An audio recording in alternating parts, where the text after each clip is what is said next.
अरविंद केजरीवाल के पिछले 2 चुनाव देखिए आप, खासतौर से 15 और 20, 13 की आप बात जाने दीजिए। केजरीवाल किस तरीके से चुनाव लड़ रहे थे। वो एक मुद्दा सेट करते थे और उसके इर्द गिर्द भारतीय जनता पार्टी घूमती रह जाती थी। अभी क्या हो रहा है कि लगातार हिट और रन वो करते थे, अभी भाजपा और कांग्रेस उनको हिट कर रही है और वो रन करते हैं एक मुद्दे से दूसरे मुद्दे पर।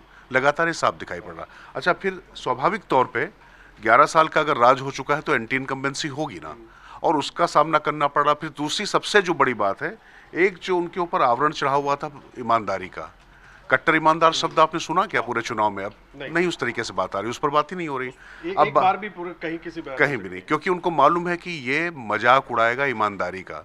क्योंकि शीश महल के बाद जिस तरीके से चूर चूर हुआ है, मूर्ति भंजन हुआ है अरविंद केजरीवाल की छवि का, इसमें कोई दुरा नहीं। लेकिन अब सबसे बड़ा सवाल ये है कि क्या भारतीय जनता पार्टी इस अपॉर्चुनिटी को ग्रैब करने के लिए तैयार है क्या?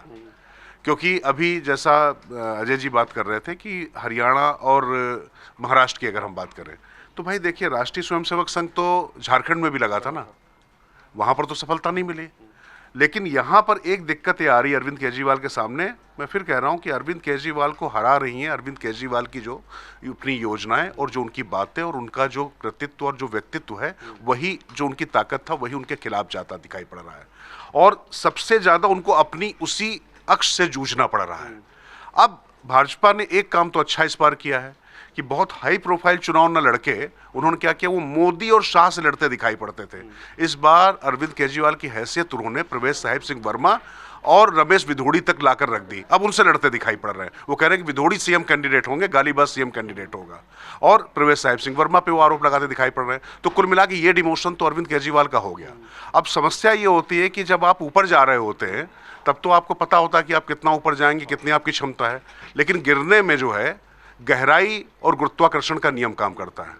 तो अब कहां तक जाएंगे, कितने नीचे जाएंगे, ये देखने वाली बात होगी। अब रही बात फ्री बीज वाली जो योजनाओं की जो आप बात कर रहे हैं, सबके पिटारे में है।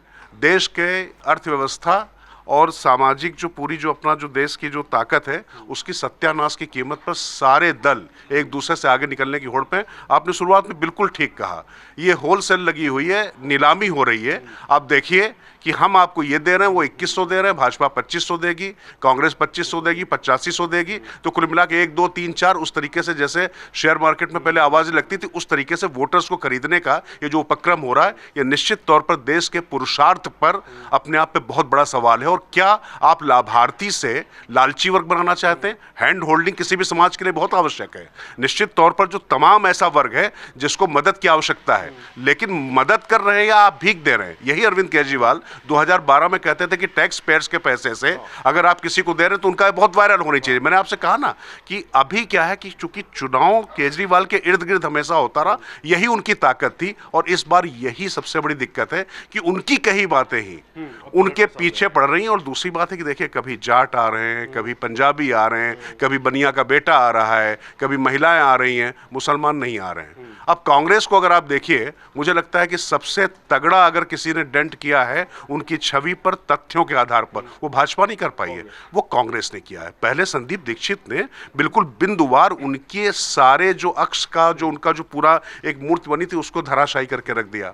अब कल अजय माकन ने जो 2-3 दिन पहले अजय माकन ने जो प्रेस कॉन्फ्रेंस की, उस प्रेस कॉन्फ्रेंस में उन्होंने मिडिल क्लास की बात की और मिडिल क्लास के कैसे 8000 जो डॉक्टर स्वास्थ्य सेवाओं की जो बात करें, तो शिक्षा की पोल खोल दी संदीप दीक्षित ने, स्वास्थ्य की पोल खोल दी अजय माकन ने। अब राहुल गांधी भी जा रहे हैं तो सीलमपुर जा रहे हैं, मुस्तफाबाद जा रहे हैं। तो निश्चित तौर पर 12% जो मुस्लिम वोट है, और कांग्रेस की मतलब क्या कहें, उनके अस्तित्व के लिए बहुत आवश्यक हो गया है कि दिल्ली में अरविंद केजरीवाल जाएं तो पंजाब और दूसरी जगहों पर वो और ताकतवर हों। और मुझे लगता है 2029 से पहले कांग्रेस कोशिश करेगी अपनी जमीन पाने की, और वो कम से कम करते हुए वो दिखाई पड़ रहे हैं अभी। तो मुझे लगता है कि केजरीवाल के लिए ये बहुत बड़ा दोहरा संकट है। अमर उजाला जीवांजलि के सारथी की मदद लें और महाकुंभ में स्नान जरूर करें।